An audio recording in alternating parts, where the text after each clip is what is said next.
It will be Elise. So this obviously is not the correct names. We have Giants on the left side here on the blue side. And of course we have MYM on the right side or the red side in this pick and ban phase. Elise first ban.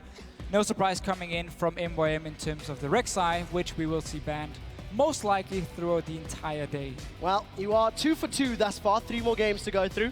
As we have mentioned, Rengar will be the next targeted ban. This is heavy focus onto the junglers for both Giants and MeetYourMakers, and we'll see how MYM responds. So, Giants here knowing that Horo has actually been acting as the shot caller and one of the leaders on MYM, and therefore they start target banning him. We don't actually know in terms of scrims how big of a champion pool Horo has. When he used to play, I mean, there was actually a lot of release from him when he played back in Korea. For now, though, Elise being banned away, of course, one of his main champions as well, and the Rengar, which we saw Reignover play just before, and doing a fantastic job. Yeah, that's definitely the case. Once again, slow picks and bans starting off the gate here between Giants and MYM. We will keep you updated with the bans. It was Azir for MYM as their second. The third and final ban from Giants is Janna, and MeetYourMakers are running down the clock for their final ban. Yeah, look at the last game we had here. Azir was actually open, and he wasn't picked by any team. Now was open as well, wasn't picked either, which is a little bit surprising, seeing as they've been considered two of the best picks and almost constantly banned in both Korea and China leading up to the LCS starting here. Once again, Nari is open, Lissandra is an option as well, if Giants wants to first pick it. Well, just to mention the last ban from MYM, it is Jarvan the 4th.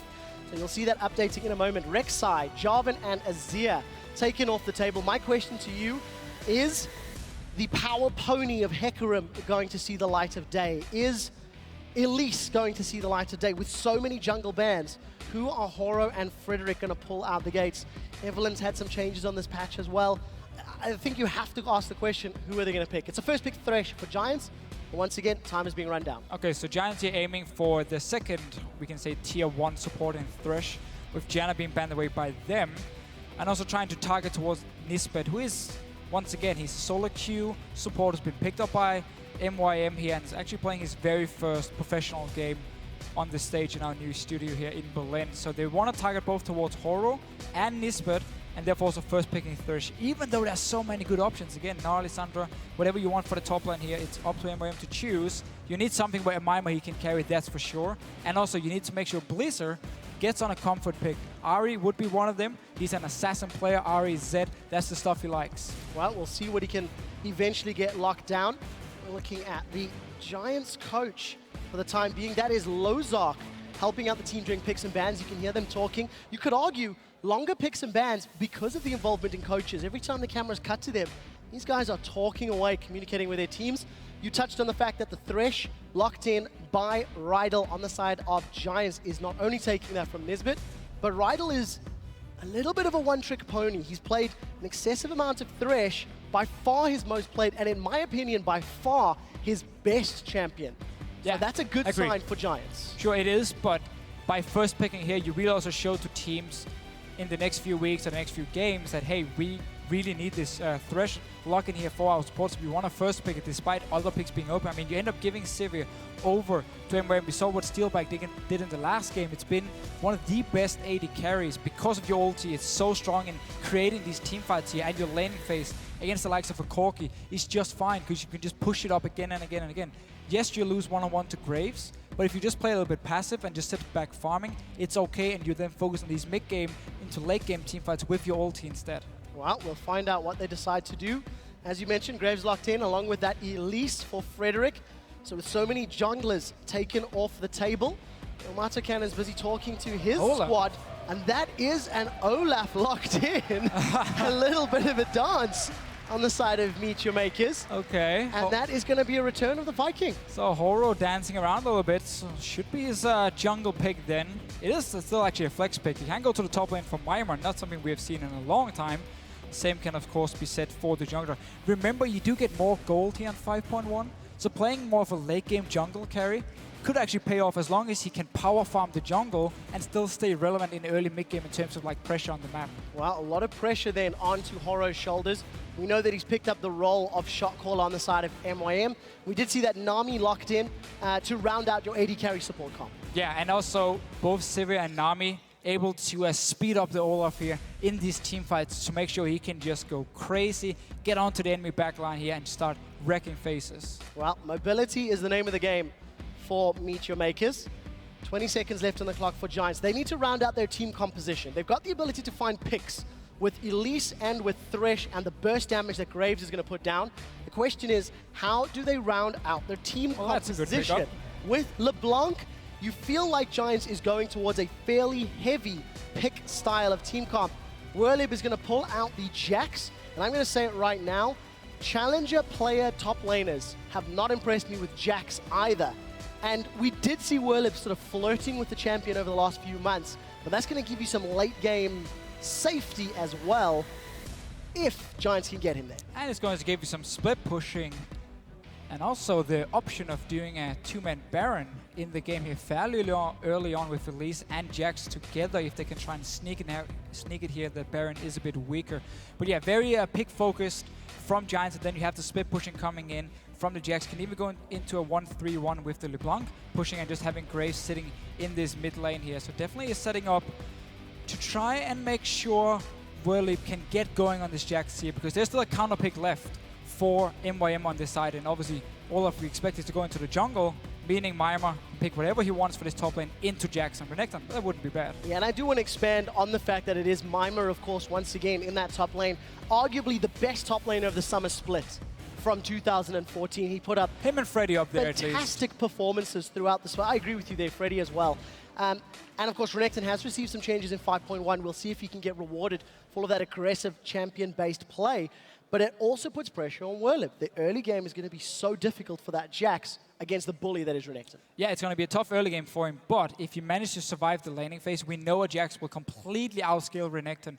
And that's basically it here for MYM. There's a lot of mid-game power, but you will get outscaled going into the late game here. Both the Graves and the Jax, of course, will become very, very hard to deal with. So we're going to have to see some of the same performance that Fnatic pulled off here, where you are playing very aggressive early. You use the Sivir ulti, your high mobility on the Olaf as well to create these picks, get the objectives, and don't let this Jax go to late game. No, definitely not the case. MYM will need to channel a little bit of Fnatic's decision-making and aggressive playmaking with this high mobility comp of theirs. And if they do, they could run circles around Giants in the opening minutes. We will, of course, be asking you guys to vote at home for which comp you think is going to come out victorious. Both Giants and MYM coming into this game. MeetYourMakers, they've got the replacement mid laner. We'll see who's going to work out. It is Blazer, of course, in place of Corey. Let us know who you think's going to win. There's the team comps. They're on your screens. Tweet us at LOL Esports. Use the hashtags GIAWin or hashtag MYMWin. And we'll see who you guys think will come out ahead. You know, of course, in our new studio here in Berlin, there's the audience. We're about to get into our second game of the day in the spring split here in the European LCS. Gates are down. Giants versus MYM. Let's see who's going to come out victorious. And I don't think Giants could have hoped for a better situation here. You're facing MYM in the first game. They just lost their mid laner, made 2 more changes during the off-season here, getting Horror and, of course, Nisbeth for the support roles. So we don't really know what to expect from MYM. We actually have to go back to the comps a little bit, because I was talking about how Giants would really outscale, or at least the Jax would outscale the Renekton. That is true, but we also have to look at like the Olaf pick here. Elise is one of the junglers who doesn't really scale into late game. She just becomes a tank and a cocoon bot, basically. She doesn't have an ulti, so there's no chance for her to duel someone like an Olaf in the late game. So MYM, it's actually not like they are going to be much worse going into the late game. It's only the Jax they have to worry about. So we might see Horror pay a lot of attention towards shutting down Werlyb early. Well, we'll see how the decision-making falls into place. Not a lot of early aggression this time around. Teams throwing out those wards and setting themselves up for what looks to be standard lanes. No massively deep vision, so nobody expecting those lane swaps. We could see Giants try for a lane swap here to try and save Werlyb, but it seems like we will actually have standard lanes, and he's going to do the same thing he did at IM Cologne, where we had the expansion tournament, where he starts Raptors at level 1 on his Jax. He kills them, he gets instant level 2, he goes back to base, buys a second potion or 2 more potions, and then he teleports to the top lane, and that kind of relieves some pressure for him, where Renekton won't just freeze him or push him out of the wave instantly. Well, we'll see if that plan comes into action and if it's actually going to help him out. Almost 2 minutes on the clock, so jungle camps are going to be up. This time around, you can see that Adryh and Rydle are actually starting on the Krugs down in the bottom lane. This is smart by Mimer. He knows Werlyb is starting on the Raptor here, so he can actually walk in and stop Frederick from doing this grump. Well, going to get some damage down, at least delay Frederick's lane. And as you mentioned, Werlyb's going to have that advantage on those Raptors. Minions have collapsed in that top lane, and just a little bit of a bother. Mimer playing the annoyance game and keeping Frederick just a little bit slower down. So MrRalleZ and Nisbeth, their lane is pushing a tad heavier. Rydle and Nisbeth trading in the bottom lane. Early teleports. Yeah, so Werlyb here going in, just want to get level 2 from basically the first minion dying, but Mimer should be able to get the same. Just a few minutes here, so Werlyb has to play aggressive now when he has that level advantage early and trying to at least bully Mimer a little bit, maybe force the only potion he's actually sitting on. Well, we'll see how he decides to play it out. Throw ice to the middle lane. Assassin versus Assassin. There's Pepinero taking on Blizzard. This is, of course, stepping into his first professional game on the LCS stage as a substitute, helping out MeetYourMakers. And we need to see how he's going to handle himself. The lane is going to push back in his favor in just a moment or two. Yeah, and it's such a skill matchup in here. If you can actually predict where LeBlanc is jumping with a distortion and you land a charm from Ahri, you can win the trades. But otherwise, it's just up to Pepinero here to kind of control when he wants to go in for the trades, because he has that mobility early on, pre-level 6, that Blizzard doesn't have on Ahri. And Mimer catching up in levels, actually getting slightly ahead here and instantly bullying out the Jackson. We have to remember, Renekton had a few changes here in 5.1. He actually gets more few now if he trades with the enemy champion, and heals for slightly more as well with an AD ratio now on his Q. It'll be interesting to see how Mimer decides to play this champion out. Of course, all those sweeping changes just to make him more thematically accurate and more rewarded for playing aggressively in team fights. Stacking it up. Werlyb's got a massive amount of minions to help catch up that CS deficit that he finds himself, but Crystalline Flask is going to keep him topped off fairly well. A very, very slow opening few minutes to these games. Both Giants and MYM coming in to prove that they belong in the LCS. MYM, the former Super Hot Crew, you know, they had moments of brilliance last year, but truthfully, they never really reached what felt like their full potential. They always started rolling and had a slew of problems to deal with as the year progressed. Yeah, but they've just never been a stable lineup, a stable team, because support changes constantly. I mean, MrRalleZ has been switching through supports from Mixer in the very start, and Rydle came in, Kasing was there, now it's Nisbeth, of course, playing, so he never really found the right support. And let's see here, Frederick coming towards the top lane. Well, easy slice away from Mimer. I think he still had the dice available if it was needed. Frederick's going to be chilling out in the bush, stood right on top of a ward, so Horo's going to be aware of it. I think you're right, 4 supports in 12 months, that is a lot. We'll see how the synergy works in a minute or two. Horo going to step into play. He does eat a cocoon for his trouble, but Frederick changes to spider form. That's a very good death sentence from Rydle. Going to keep MrRalleZ on the back foot, and that is why we keep talking about Rydle's Thresh. We'll see if he can keep that up. At Expansion Tournament, he landed a ton of death sentences. Definitely his best champion, no question. That's also why you first pick it, and actually leave up so many strong picks for MYM on the other hand. Mimer now, they want to go for this fight, but there's so many minions and they don't actually know where Frederick is, so they want to be careful, don't want to take too much minion damage and then get counter-ganked at the same time. And Frederick showing himself want to push out the wave here, so Werlyb can go back to base and shop. He doesn't have teleport ready just yet though. Horo's still staying around. Keep your eyes on the different jungle items. Horo has gone for that Stalker's Blade. Pepinero again jumping into Blizzard, but that was a good charm. That's going to prevent further damage. Blizzard's running out of mana though. And as it stands, it's fairly even in the mid lane. However, Pepinero is slowly pulling himself ahead. This is actually a good confidence game for Pepi, considering he's coming up against a sort of substitute player and he's going to have the backing of a well-practiced team. Very, very true, but actually trading okay Blizzard in this mid lane. Again, it is his very first game, professional game actually. And now even here. Danish pride holding there, Deficio. Well, we're going to have to wait and see how he performs. Oh, you can't jump on a bandwagon, come on. You're either proud or you're not. That's what I did with Björksen. I didn't support him in the start, but then it turned out to be really good. Yeah, I remember the quote. It was, it was quite famous around these parts. He had that one coming. Yeah, well, he definitely shone once he eventually joined the LCS. Giants and MYM continue to just stick in their lanes. Horo and Frederick have shown their face in the top lane, mostly to wave, throw some high fives around and keep chilling. Mimer now comes back to lane. He's got the pickaxe, he's got the longsword. He'll be coming up against the double Doran's blades of Werlyb. And a tentative passive start from these teams. I think you can sort of feel the tension that these squads have on their shoulders right now. Yeah, and Horo once again, he's staying towards the top side. Oh, he's actually flashing in. That was a flash forward. Spirit rushes up. Ignite was ticking away. And we do see Pepinero manages to get out safely. Going to have the support of Frederick alongside him, but aggressive play by Blizzard here. He gets control, but he loses absolutely everything. He loses everything, and Pepinero keeping it very, very cool. No flashing here, just distortion away, jump back again, and juke him around here. So definitely a small win for Pepinero in this mid lane. And instantly as MYM, they want to take control of this top side of the map because they want Horo to be able to run to the top side and dive onto Werlyb if he's pushed down to his tower. And that's also why Giants instantly respond, try and clear out the pink walls and make sure they can always see where Horo is going. Well, we'll see if that's going to help them out. Going on to the 8-minute mark, and neither of these junglers having any sort of impact. This has to at least favor Horo's Olaf somewhat. Got himself a couple of CS. He's not been bullied. Oh yeah, he's massively gone out around. Elise. He's very, very happy with the comings and goings of the Giants jungler. Frederick has been bullied quite often. I mean, Mimer, starting from very early on when Mimer interrupted his Gromp, and we saw Horo sort of counter-ganking as well.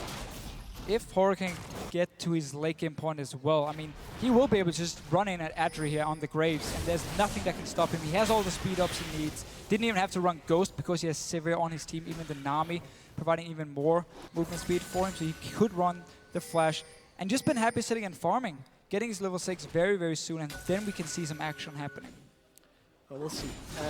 You know, we're talking about Pepinero, and we're talking about Werlyb from the expansion tournament, and Werlyb really stepped up. Pepinero, he wasn't the same carry that he was during the online stages of the tournament, as we've already mentioned, but to contrast Werlyb's numbers in his wins against Reason and his losses against H2K, he went from a 4.7, oh, we'll get to that in a second, as Mimer's going to be in trouble, forced to throw down the Dominus, and the wet noodle fight turns into a steel concrete fight. Pepinero comes in, Ignite's going to pick it up, and I did not expect him to stick around for the entire kill.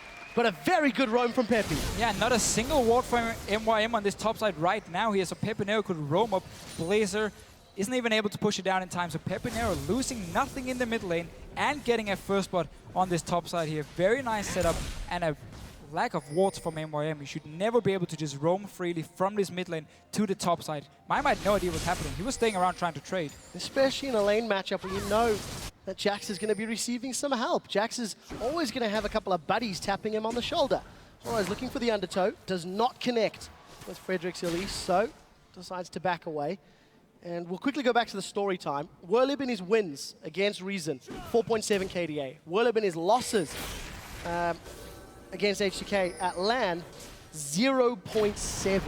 So it really was day and night when he was coming up against a weaker top laner than when he was coming up against a stronger top laner, that being Oda1 there. But that's also Giants knowing once they have the lead how to actually snowball the game. That's what we saw in the expansion tournament. That's why you get a great KD as well. For now, they start up the Dragon here. Mimer has no teleport just yet. Werlyb actually ran all the way from base, so he can now teleport back up, pick up all the farm. Nice little setup. Once again, no wards from MYM. And they're just letting Giants move around the map. Massive burst from Pepi. He's stamping authority on this matchup. He's grown the CS to nearly 20, continually keeping Blizz on the back foot. No flash available for Ahri yet. Going to be relying on that Spirit Rush of hers to stay alive. There's, of course, Challenger Ahri that is available for a short time. So, top lane, let's see if this wet noodle fight goes anywhere. Werlyb and Mimer. Mimer a tad more tentative this time round. I think he wasn't expecting the damage. Werlyb goes in. Counter-Strike's going to be available. He stuns the Crocodile up. Dominus is thrown down. They're going to trade, and Werlyb with the Cutlass. Yeah, Mimer 1v1ing Mimer. Already falling behind here and just taking the wrong trades with Werlyb. This is not good for him. I know this is a very obvious statement, and yes, getting 2 kills early on is not good, but when you're Renekton pick, which won't really have much of an impact late game, other than just being a tank who can run and try and stun a target, that's about it. Against the Jax who can split push, and you have nothing to stop him. I mean, Olaf isn't going to run up and stop the Jax, the jungle Olaf here, so there's nothing to stop Werlyb in the late game. And he's taking these one-on-one fights, and he's just winning them, dodging around all the damage. Mimer overextending. Not using his ulti, he started the trade, saving it in the very end, and just ends up dying for it. Yeah, second time that we've seen those fights breaking out. I'm not going to get surprised by the third time round it happens, but a smaller CS advantage in favor of Jax in the top lane. Needlessly large rods picked up for both of these mid laners. And look at Nisbeth in the river. And look at Rydle in the top lane instead. Forget about Nisbeth. Instead, though, setting up for a potential counter gank. In case Horror wants to show up, or at least want to start his own gank and give Werlyb another kill. This again, once Werlyb gets a good start, the entire Giants team just want to try and snowball him. Well, Mimer seems to be very, very far. Let's look for the initiation. Blaze available, Counter-Strike's available, Slice was used, Dice now used as well. Werlyb, he flashes, he stuns, Death Sentence connects. This should be an easy kill. Box goes down in case it was needed. And Giants put a gigantic foot on top of Mimer, shutting him down. Oh, it's not over yet. Adryh may be in trouble. MYM looking for a reply. Can they get on the board? Chilling Smite comes out, and Adryh just dashes away. Fairly easy. MYM going to get some presence in the tower. Just good timing by Giants here. They actually had the bottom wave pushed up when Rydle decides to recall and then roam up, and he's in the mid lane now. Absolutely everything misses. We don't see any of those spell shots connecting, and Blizzard manages to sidestep. MrRalleZ will secure the first tower of the game. MeetYourMakers close that gold gap. Eventually, there we go. And both the teams here, both the teams actually trading deep wards in the enemy jungle around the red buff. We see from Giants, of course, on the top side, from MYM on the bottom side here. As soon as they saw right in the top lane, moved in with Nisbeth. Mimer once again is in trouble. I mean, he's so weak. That was a lot of damage from Frederick. And you look at his itemization. Gone for the Sight Stone before completing his enchantment on that jungle item. Already able to burst down Mimer, of course, with a Chain Vest, no MR to speak of. Giants are slowly pulling ahead. And with a 2-0-1 Jax, you have to ask yourself, can they make use of the split pushing power? Top tower should fall shortly. There it goes. And how does Giants handle the 1-4 push? Trying to cast my mind back. I think if memory serves, Gamers 2 with Ocelot tried to do that in a similar stage in the online tournament, and they weren't able to make use of a fed, powerful Jax. Giants and LCS stage, and that's why they're not in the LCS. And that's why they're not in the LCS. Let's see what MYM can do. Rydle for now, he knows something is wrong here. Oh, he might end up dying. Oh, this is scary. He does get the flay down.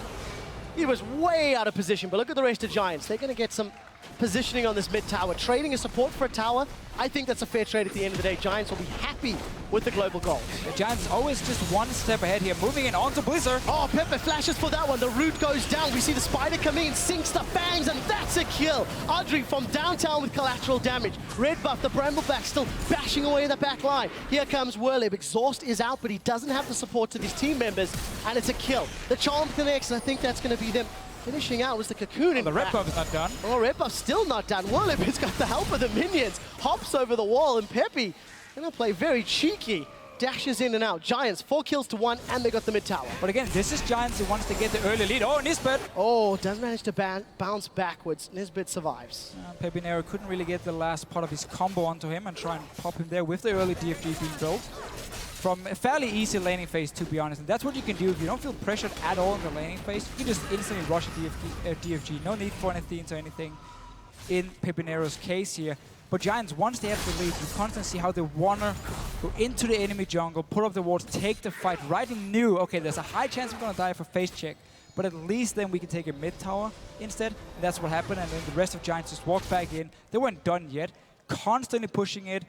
Putting all the focus on the top side as well, because the Jax is so far ahead that you can have the D-board there and you can have him join the fight. Well, we'll see how Giants decide to play the rest of the game out. Coordinated resource management. 1 kill for a tower, 1 death for a tower definitely works in your favor. Dragon was secured by Giants first a few minutes ago, and it's about to respawn in 20 seconds. There's no vision in that area, really, for either team. A few lone wards by MYM, but it's not the greatest coverage. And you anticipate that Giants will be trying to set up. MYM will get the makings of a death push, but not a lot of numbers. Oh, so this is obviously one of their bad things if you put all your focus on the top side of the map, is you lose control of the Dragon. And that's why MYM has been able to place all these walls around it here. Pepinero, though, look at that piece of Nisbeth burst, again. But the chains do not connect. So that means Nisbeth gets away with his life. Exhaust is not available. Tidal Wave has just come up. Just kind of fighting in the top lane. Werlyb has his teleport ready, so if he decides to back away, Giants can actually start the Dragon, and Mimer won't be able to respond. They should do it right now if they want to force a team fight. Yeah, not the longest cooldown, though, for Mimer, so that window of opportunity is going to shrink very, very quickly. Blizzard continues to get bullied around that mid lane. 30 CS behind at this stage. And Giants, they are forcing the Dragon. Still no teleport for Mimer, so it is like you're talking about. It's the right call. It's definitely the right call here. Knowing there's no teleport just yet for Mimer. If MYM wants to try and fight for this one, well, they're going to be in a disadvantage. So smart enough by them. They back away, and Giants, full control. Well, let's see how it works out for them. In the middle lane, Werlyb, 1 versus 3. He's got the support to Pepinero. We do hear the Ragnarok from Horo. First kill secured. It is Nisbeth going down. And what was a 1v3 to start, 2v3 to finish. Giants get Dragon and a kill. And again, Werlyb, he roams down from the top lane because he had pushed it all the way into the enemy tower, and then he just teleports up because the global objective is gone. You don't need your teleport for Dragon the next 6 minutes anyway. Just go top lane, pick up some more farm, and constantly make sure you get into your Trinity Force and Weathering King Point. Oh, we'll see if Pepinero can get away. Blizzard dashes for Peppy. He goes back in, tries to get damage down. That was a mistake, and Peppy gives up a kill to Blizzard. So it looked pretty funny. He tried to dodge around the charm by dashing back, ends up dying instead. Blizzard finally able to pick up a kill on Pepinero.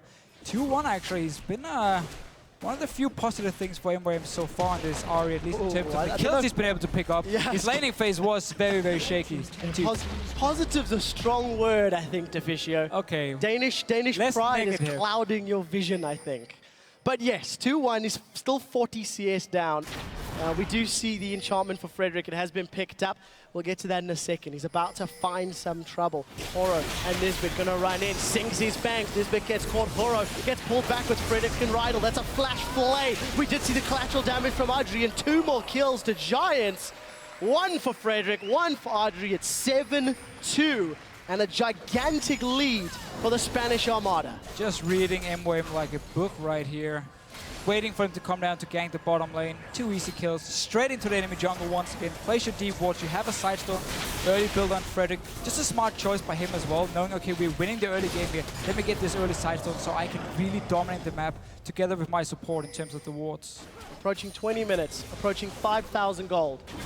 3 towers to 1. 2 dragons to 0. Trinity Force Cutlass for this Jax.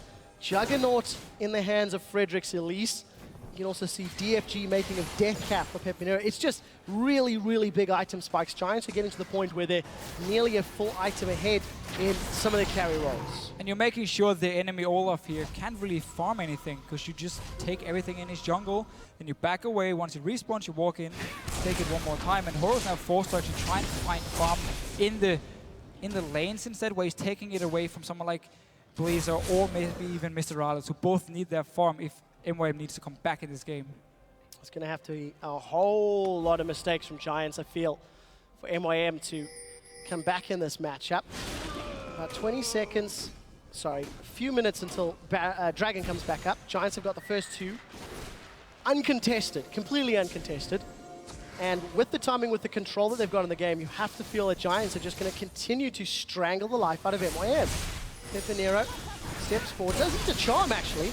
Decides to go aggressive and doesn't manage to lock Blizzard down those ethereal chains, so he gets away cleanly. But that's a very aggressive LeBlanc that we've seen from Peppy. I want to see Giants pick up a few more pink wards now, though. They have such a big lead. Use them to really force MYM away from their own jungle. For now, at least. Horo is staying around his red buff. Might not be the smartest choice because everyone from Giants is moving in. Well, let's see where they decide to go. Last time around, they invaded the blue buff quite extensively. They've got inner turrets to push onto. Werlyb is continuing to split push up in that top lane. He's definitely got the ability to outduel Mimer's Renekton. Mimer, of course, gone for early sun. Mimer's got himself an early Sunfire Cave. That's definitely not traditional on top laners that we're seeing these days. They're feeling the pinch, feeling the pressure. Well, another buff steal from Giants. It's red to add to the collection. Yeah, well, difference for MYM, knowing this time around they can't fight and Giants will be there. Onto Mimer again. Oh, that's going to be a dead crocodile.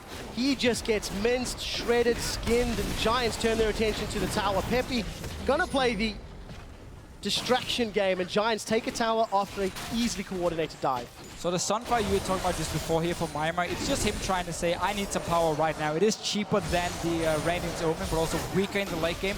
But it gives him a bit of an earlier spike and some tankiness, which, as you can see, he needs, even though it's not enough against 4 members here. Well, Renekton pick is not working out. That was, of course, meant to be the counter to Jax, but he never really got a chance to bully him around. A few times he did. Werlyb came out ahead, so Blizzard manages to get away from Pepe's burst. 3-1-1 on that LeBlanc. Still got himself nearly 40 CS advantage. Actually picked up an amp tome in the background to add to the needlessly large rod, so still saving some more cash. And 8-2, this is just a Giants stomp, to be fair. It is. They got the first few kills and they've just been rolling over MeetYourMakers. Pepe wants to blow somebody up. Again, the only thing they need to do different is just get a few more pink wards here so you can actually deny wards from him and avoid... Oh, okay, you can also just kill people. Oh, let's see what Horo can do. He's looking for Pepe. He throws down the vicious strikes and does connect with the undertow. So 1 for 1 at the end of the day. A couple of assists on the side of MYM, but Pepinero is just all alone. He just goes in, like, under the tower, just 1v3, doesn't even matter. The rest of his team are running from base. He doesn't care. He does not care, just diving Blizzard in the background. That's going to be a difficult one to overcome if you're Blizzard for your first game on the stage, first game with this team after being subbed in to suboptimal circumstances. So Death Gate was completed now for Pepe. He's going to have even more burst. He's sitting on almost 500 AP with At 22 minutes in. He has the 6% from the Dragon, and of course Death Gate being completed. Codex as well, getting some more cooldown reduction. Pepinero's looking pretty good. And you're also seeing Frederick even going for the damage route. Grabbing himself a Haunting Guys. Again, that's just snowball in the game now. That's just completely snowball in the game. You've got this much of a lead, why not? So Dragon is up. Look at the vision for Giants in the bottom half of the map. It's relatively deep in MYM's jungle. They've got some good wards up towards that wolf camp. Nobody from MeetYourMakers is responding. The Giants are going to secure their 3rd Dragon of the game. And they're just going to keep going. They're just going to keep pushing at this stage. There's no one that can stop Jax. There's no one that can survive Pepe. Adryh and Rydle aren't even needed at this point, but you expect they'll carry pretty hard as well. Yeah, Phantom Dance almost completed for Adryh here. And that game extremely strong as well. Horo, let's see if he can survive. Oh, this is going to be a horrific amount of damage. DFG came too late. Too late indeed. Pepe not going to be impressed with that one. But the damage into Horo pushes him away. Minion wave in the bottom lane. Giants are going to steal another blue buff. And we'll see. They should be able to get the bottom in a turret, despite the fact MrRalleZ is able to sort of solo push that top lane. That's a small solace for MeetYourMakers. But the team that we weren't expecting a whole lot of from Giants has performed well. Despite the fact MYM have got that substitution, Giants have come in. They've played controlled and coordinated. It's not flashy. It's not dramatic. But it is controlled, you can't deny it. I just love the way they focus on Werlyb in the start here, knowing he's the guy we need to get ahead, and as soon as he got the first kill, or Pepinero walked up and got the first kill, Werlyb just handled everything on his own. Let's see, Blazer, and for Pepinero again. Oh, does get the DFG down. Here comes Pepe in the background. Horo's coming to help out. Good shot from Horo, managing to predict Pepe's movements. Pepinero needs to be a little bit careful, though. I mean, this is not the first time he's been caught out. I mean, 3 deaths now from him, and every single one has either been Blazer jumping him, and then he has to like distortion around and ends up dying, or just him diving in by himself, because it means now MYM taking over tower. Yeah, more importantly than the death itself is the global gold that the tower is going to give you. So MYM claw back, they were about 8k gold down a few minutes ago. It's now down to 4,500, 5,000. It's not as terrifying. The problem that they have, how do they deal with Jax? Blade of the Ruin King completed, Trinity Force completed. Jax is terrifying, and Deficio, you talked about a 2-man Baron earlier in the game, 5.1. Yes. Baron is weaker than 421, and look at this. They've got the whole team there. This is going to go quickly, but Horo is nearby. There's no flash available. This is going to need to be a godlike steal. Let's see if he can get the undertow out. 500 and two simple Giants sneak the Baron at 25 minutes. I really like this play here. They see MYM pushing down the mid lane, and then all 4 members after killing the tower walk to the bottom side of the map, and instantly Giants, 2 pink wards, walk straight to Baron. You know you have the Jax with Blade, you have the Elise as well, and you just start it. You don't even care, you don't think, you just go for it, and it works. And Horo staying alive. Oh, look at the damage in Horo. They've got Blizzard. He's now dead. The tower will fall in a second, as it does the rest of Giants continue to push. Remember, they've got Baron buff, so their minions are going to be super effective. Frederick lands a cocoon into Nisbeth in the background. We do hear Sivir's ultimate get thrown down, but it's not going to be enough for MYM to do anything but defend their tower. Adryh is not bashing away on the tower just yet. Pepe jumps in. He blows Horo up. And that's a dead Viking. Giants waiting for more minions. Look at the top. They can rotate if they want to. Peppy dashes forward again. And Giants are looking to strangle the life out of MYM. No need to rotate to the top in here. Just take down his mid turret, or he takes some more kills. That's going to be a dead Mimer. Werlyb flashes forward. That's a double counter-strike. Double kill. Gonna close it out for the triple. Inhibitor turret is down. And that's how you get a good fall. KDA. There's still minions pushing forward. Giants, what do they want to do? Where do they want to send their targets? They're pushing onto Nexus turrets. The burst onto Blizzard is huge. Nexus turret number 1 drops. Nexus turret number 2 is being focused down. 27 minutes on the clock. That's going to be another stun for Werlyb. He gets dropped in the background. It's too little. It's too late. Giants are looking to put a gigantic stamp on the win. They get the Nexus. They win their first game of the European LCS. And what a game. Such a good performance here. Knowing from the start, okay, we're going to camp top lane. We're going to help out Jax here. Give him the lead he needs. And then Werlyb, he just ran with it. Like, he dominated Mimer. The top laner we talked about, who surprised us the most last year in the summer split. Mimer stepping it up big time. Werlyb here on Jax, destroying him. Pepinero, of course, in the mid lane. Had a fairly easy time laning-wise against Blizzard. Did get caught out a few times. Happens. I mean, you want to really try and impress some people here at the start. Peppy was pulling out a few swag moves there throughout the game. You got to give some credit there. Deficio, coming into this week, you were getting nervous about potential game times. And we've had 2 relatively quick, controlled wins. Teams in the EU LCS look like they can close games. Hell, it's not a big sample size, so maybe I'm getting too excited. 2 games. But it still counts. It still counts. We saw the early Baron, and that's what happened here in 5.1. Because the Baron is so much weaker, if you have that big of a lead early on, you can start it. The enemy team can't really react in time and go and stop you, so you pick up the Baron, and that's what Giants use to just push all the way down. You couldn't do that before when the Baron was a lot stronger, because you would get dropped fairly low. There's a chance the enemy team coming in and killing you, and kind of giving them the lead, or at least open up for a comeback. Now this time, Giants saw the chance, went in, killed the Baron. Again, you had the Jax. Won the game. Beautiful. 3 to 4 minutes from the time they started that Baron to finishing the game out. They found the picks they needed to, landed the skill shots they needed to, and a lot of praise has to be given to Werlyb's Jax. He got a good number of counter-strikes in multiple members of the team under those towers and just shut down the entire MYM squad. Just a great game, and it was the champion he used in the expansion tournament. Yep. It was actually banned away in one of the games as well by Recent Gaming because they were too afraid of him in the end. I remember Kuban playing Nari into it, actually losing the laning phase and just saying, you know what, let's just ban it. I can't do anything. But Giants, they show why they have such a good KDA in the games they win. Against teams, I'm not going to call anyone weaker than Giants, but in this case, because they played so well, they looked a lot better. And they know how to snowball it. Constantly invading into the enemy jungle, constantly contesting everything from red buff, blue buff, dragon. Doesn't matter. You're going to fight for it.